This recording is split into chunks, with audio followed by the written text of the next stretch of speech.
So,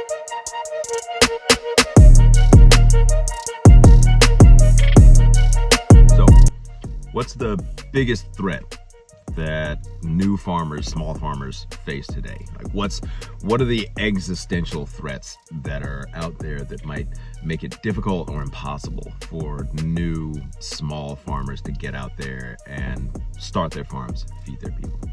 The biggest threat that I think I've seen is the small farming, farm to table movement is running out of the moral currency it's used for decades to perpetuate itself.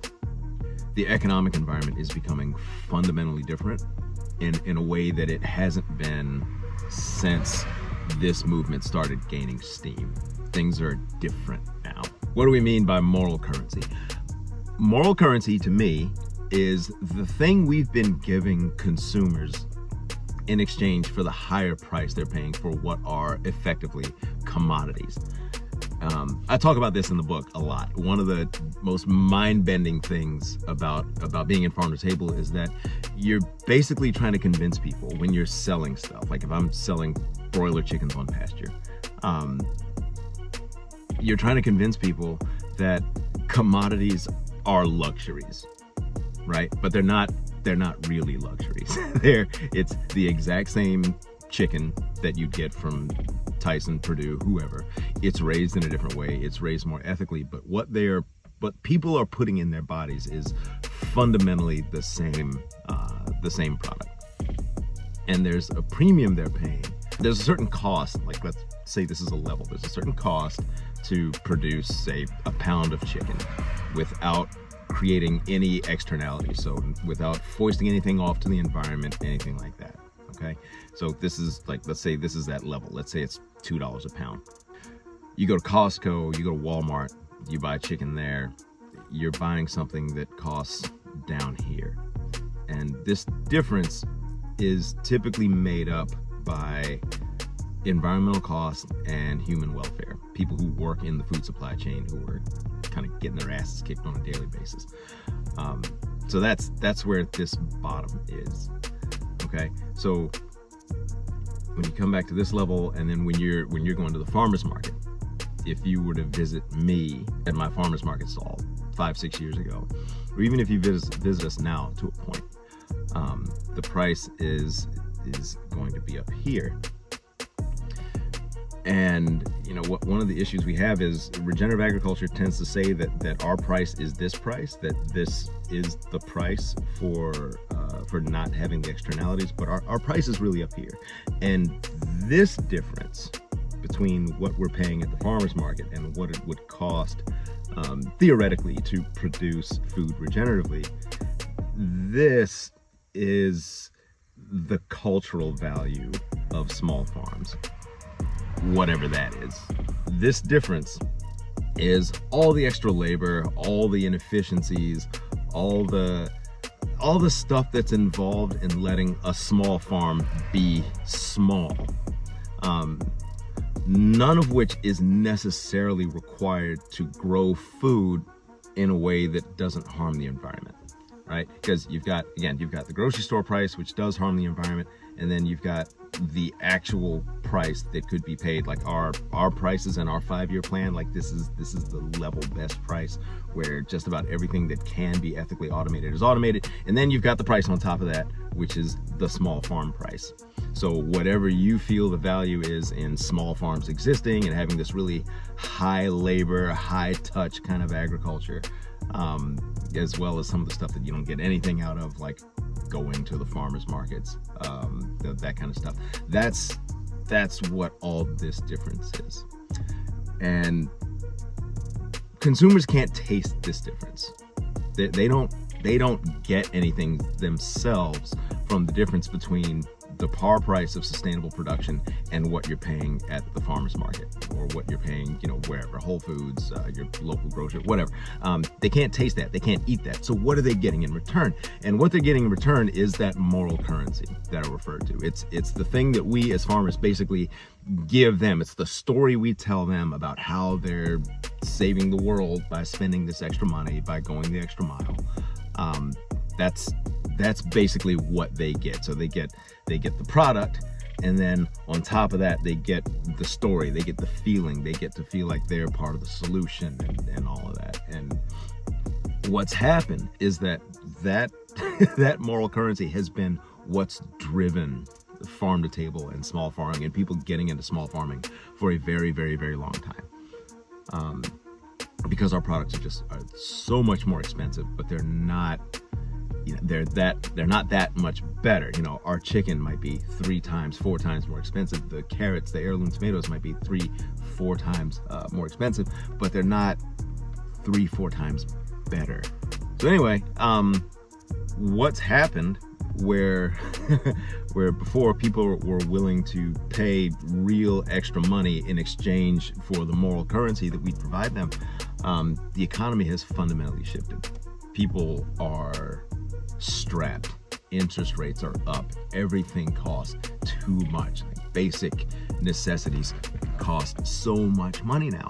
And people have less and less and less money to be able to trade for the moral currency we've been giving them. So our moral currency is becoming worthless.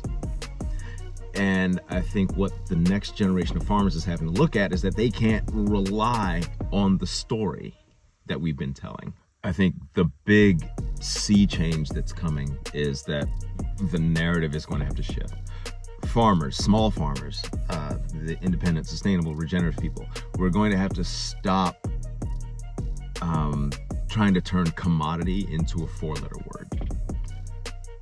We're going to have to move away from saying food should not be a commodity. Food should be special. Food should be this incredibly unique, hyper-localized experience. That's going to have to give way to food is a commodity, but we need to be much better about producing commodities. I think the big goal is going to move from food is no longer a commodity to commodities can be produced without eroding the foundations of civil society. The farmer in 2010, their challenge was to convince somebody to buy this Cherokee purple tomato for $5 a pound and convince them that it was worth it to pay so much more than you would have to pay in a grocery store for something very similar. The challenge in 2030, the challenge in 2040 is going to be for farmers to get the price of their stuff down through all kinds of ways that I've talked about elsewhere. To get it down, instead of being 4 or 5 times more expensive than the competition, getting it to be like maybe 10%, 20% more expensive. I think the name of the game for most people that want to get into this is going to be change the way we produce commodities, change the way people think about commodities.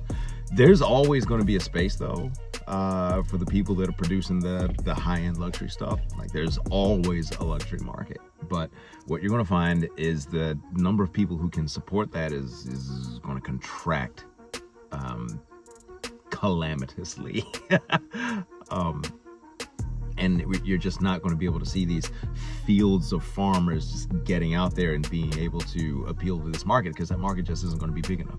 I think it's going to be one where the people who are already in that market, who are incumbent in that market, who have kind of planted their flags in their market share, like they're going to have it and they're going to keep it, and they're going to fight over that shrinking percentage. So the new people that want to get in, like you were looking at hitting a really, really small target, and you need to be looking at a bigger target if you're serious about getting into farming, number one, but also number two, if you're really serious about feeding whole communities, feeding people at scale. It takes a lot of food to feed even a few thousand people.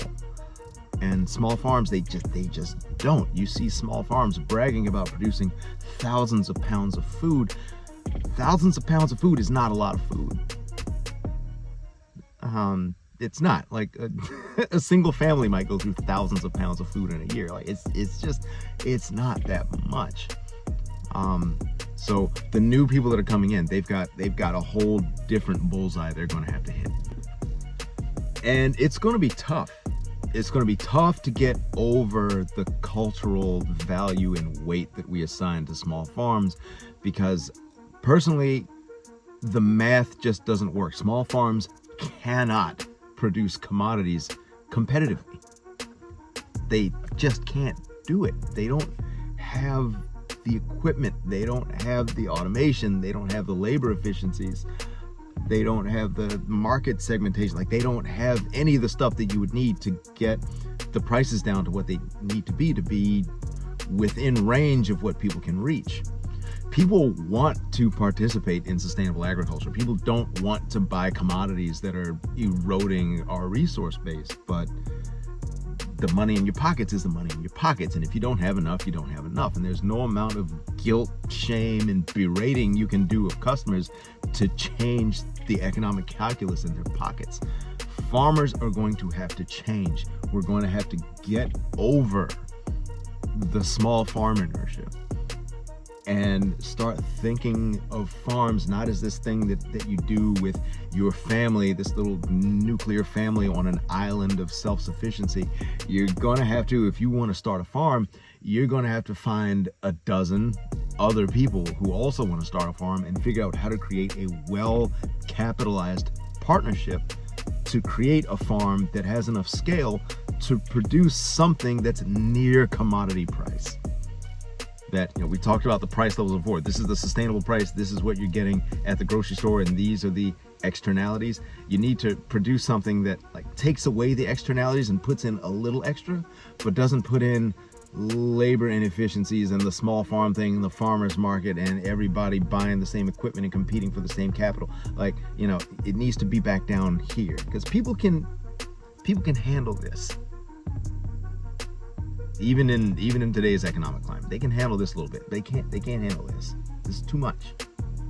Got to get it down here. Now, this is the part where anybody who might be in the nonprofit world might want to perk their ears up and listen a little bit, because a lot of the reason you don't see the kind of investment you would need into regenerative agriculture projects for them to afford the economies of scale they need and to be able to buy equipment and automate certain things and really get all the labor efficiencies out of regenerative agriculture without sacrificing the values of regenerative agriculture.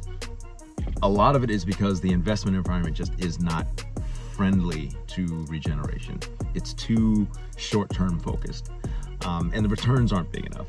So if you've got somebody who's got $3, $4, $5 million in capital to deploy, and they're looking at what can I do with regenerative agriculture, and regenerative agriculture is promising returns that are barely beating inflation, then you might be tempted to just put your money in a money market account or T-bills or something safe, because you're going to get roughly the same return, but with a lot less risk than you would get in an agribusiness project with all the competition that's here and all the kind of incumbent monopolies and all that.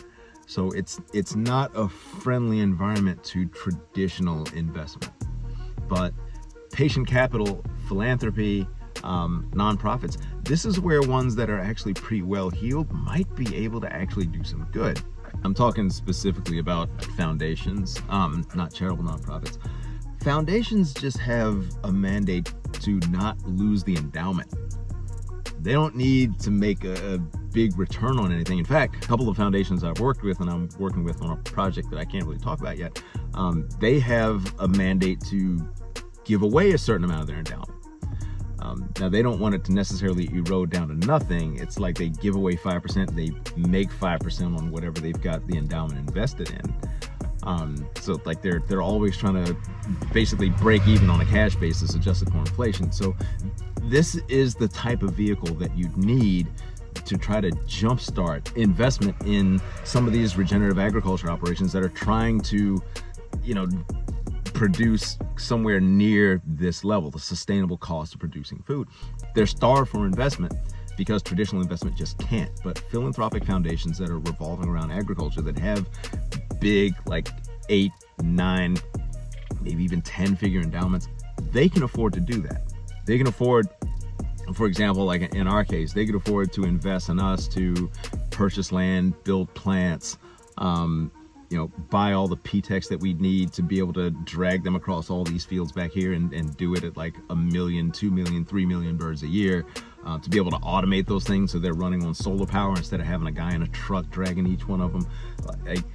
But you're talking in that case a few $1 million in investment at least, and we're not going to be able to get that out of our own profits. We're not going to be able to get that from venture capital without them demanding that we cut corners and basically become more like JBS or Cargill or whoever. So it's got to come from somebody who doesn't have like shareholders and investors to please, who are demanding 2 times the return, 5 times the return, 10 times the return within 5 to 10 years. Because those two modes of capitalization are just completely incompatible. Traditional, short-term, quarterly results-obsessed venture capital is not going to meld with regenerative agriculture systems that take 20, 30, 40 years to mature. So anticipating the challenges that farmers are going to face as we go into 2030, 2040, as farmers need to think more about producing commodities, getting the kind of investment they need to be able to produce at scale without labor inefficiencies.